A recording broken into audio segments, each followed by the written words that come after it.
Isn't it amazing that just with a couple tweets, J.K. Rowling, the previously feminist heroine of the left, set the whole internet ablaze? Woke folk everywhere turned against her, taking to social media to unleash their fervent rage by ripping up or burning the Harry Potter books and cursing their once beloved author, calling for mass boycotts of anything and everything to do with the magical world. In all this anger, there was a common thread of bewilderment. Why? Many asked, why would J.K. Rowling be willing to undo her pristine legacy to spout bigoted ideas? Luckily, it's a question that Megan Phelps-Roper was able to pose to J.K. Rowling herself when she interviewed the author for her podcast, The Witch Trials of J.K. Rowling, and her answer will completely change the way you look at the Harry Potter author. But I'll come back to that later. After Rowling published what are now commonly referred to as the tweets, many of the Harry Potter stars were quick to turn on her, starting with Emma Watson, who tweeted, "Trans people are who they say they are and deserve to live their lives without being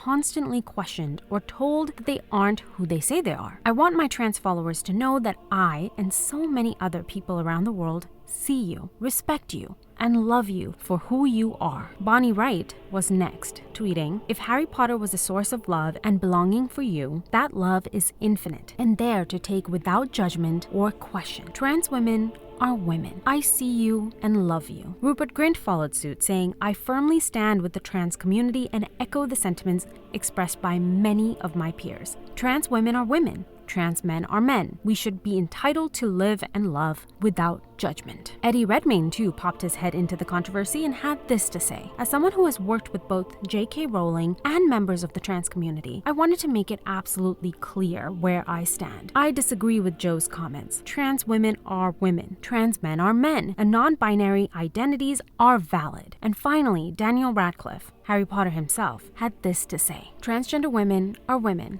Any statement to the contrary erases the identity and dignity of transgender people and goes against all advice given by professional healthcare associations who have far more expertise on the subject matter than either Joe or I." After reading all of these responses, you could fairly assume that Rowling's tweets must have been heinous, bigoted, and deeply derogatory to an already marginalized group. Well, why don't we read the tweets that started it all? I tweeted, "Dress however you please. Call yourself whatever you like. Sleep with any consenting adult who'll have you. Live your best life in peace and security. But force women out of their jobs for stating that sex is real. Hashtag I stand with Maya. Hashtag this is not a drill." Creating a more equal post-COVID-19 world for people who menstruate. People who menstruate. I'm sure there used to be a word for those people. Someone help me out. Wumban, wimpened, womad. If sex isn't real, there's no same-sex attraction. If sex isn't real, the lived reality of women globally is erased. I know and love trans people, but erasing the concept of sex removes the ability of many to meaningfully discuss their lives. It isn't hate to speak the truth. I respect every trans person's right to live any way that feels authentic and comfortable to them. I'd march with you if you were discriminated against on the basis of being trans. At the same time, my life has been shaped by being female. I do not believe it's hateful to say so. Yeah, doesn't quite live up to the devilish reputation that J.K. Rowling's haters want us to believe, right? In fact, the tweets seem quite reasonable. It's accepting of trans people, but also holds firm on the concept of biological sex. And a majority of people agree with this idea. The problem is that the silent majority lives up to its name and chooses to stay silent, while the squeaky minority that is obsessed with identity is quick to write off anyone that deviates from their definition of acceptable ideas. This side is all for love and acceptance as long as their beliefs are fully embraced. But if there is even a whiff of dissension or even a request to discuss things further, they crack down hard, calling for all forms of violence against their newly declared traitors in the name of protecting marginalized groups. And the level of threats of violence that J.K. Rowling has faced in the last 3 years is not for the faint-hearted. No wonder the silent majority stays silent. violent. But the real cause for shame are the actors that chose to throw Rowling under the bus and use her as a stepping stool so they could deny biology and facts in order to virtue signal, something J.K. Rowling could have easily done. She too could have given in and proudly declared that trans women are women. But why is she refusing to do this? Well, she said it herself. That would not be the truth. Definitions matter. Truth matters. And if we cannot protect the definition of a woman, we cannot protect women. We cannot protect mothers, young girls. We cannot provide single-sex spaces like bathrooms, locker rooms, prisons, and crisis centers to women at their most vulnerable. You know, there is power to words with history, both good and ill. And to me, the word woman has its own power. And I do not believe we can meaningfully analyze the harms done to women and girls without using language that has concrete meaning. This is what J.K. Rowling is arguing for. She's arguing to maintain the social taboo of keeping men out of these spaces, especially psychotic, violent men who use blurred definitions as cover to sneak into such spaces. And this is why we need J.K. Rowling, because she's willing to stand up for women, to stand up for the truth where others dare not. When Rowling was asked about her fans who claim that she has ruined her legacy during her interview for the Witch Trials of J.K. Rowling, here's what she had to say. I think you could not have misunderstood me more profoundly. I do not walk around my house thinking about my legacy. You know, what a pompous way to live your life, walking around thinking, what will my legacy be? Whatever, I'll be dead. I care about now. I care about the living. And this response is what distinguishes Rowling from the rest of the people rushing to virtue signal on this issue. Willing to lie that sex is not real and willing to play into the delusion that anyone can just become a woman thanks to some hormones and a good plastic surgeon. Rowling's detractors have tried so hard to wrench her away from her work, separate her name from her creation, claiming that she does not understand the values that the Harry Potter books stand for. But they're wrong.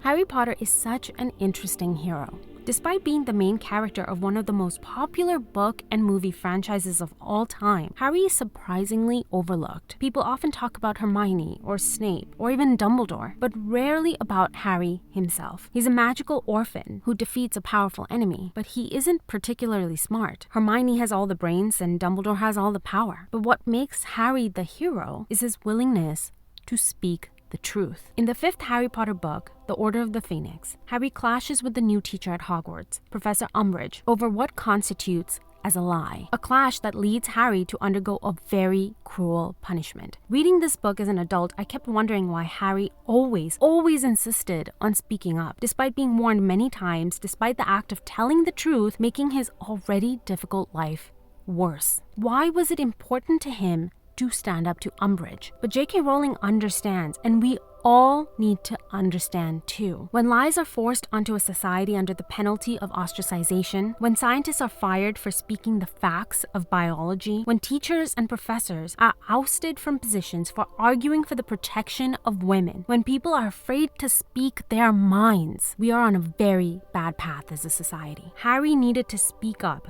so that the people around him too could find the courage to do the same and stand up against tyranny. The price for telling the truth is often steep, but the price of accepting a lie is worse. And that's why J.K. Rowling is refusing to back down. You have said that you respect trans people, but you also say that there's a real difference between biological women and trans women, and a meaningful distinction between the two in their experiences. And I think some of your critics point to that and say, you're essentially making trans women second-class women. You know, like, you're almost women. You are essentially saying, I'll treat you as a woman. You are an honorary woman. But this distinction that you are emphasizing, the biological distinction that you see as being so important, it can feel hurtful to them. Can you understand the pain that that could cause? Yes, is the short answer. Yes, I can understand that hurt. The thing is, women are the only group, to my knowledge, that are being asked to embrace members of their oppressor class, unquestioningly, with no caveat. Now, on an individual basis, and I think many people new to this argument would see it on that level, because many people of my generation particularly think that we're talking about old school transsexuals, people who've been through full sex reassignment because of profound gender dysphoria. And I feel 100% compassion for such people, and I would absolutely respect their pronouns, always have, always will, and would want, as I say, them to have comfortable, easy lives. This movement, though, is pressing for something different, very different. This movement has argued, continues to argue, that a man may have had no surgery whatsoever, but if he feels himself to be a woman, the door of every woman's bathroom, changing room, rape centre should be open to him. I say no. I'm afraid I say no. And we are in a cultural moment where that individual's hurt is being prioritised over the hurt of women whose rights and boundaries are under sustained assault. And I think it's interesting to ask why the pain of one group is being prioritised over the pain of other groups. And that's why we need her. That's why we need to follow her example and never be afraid to speak the truth.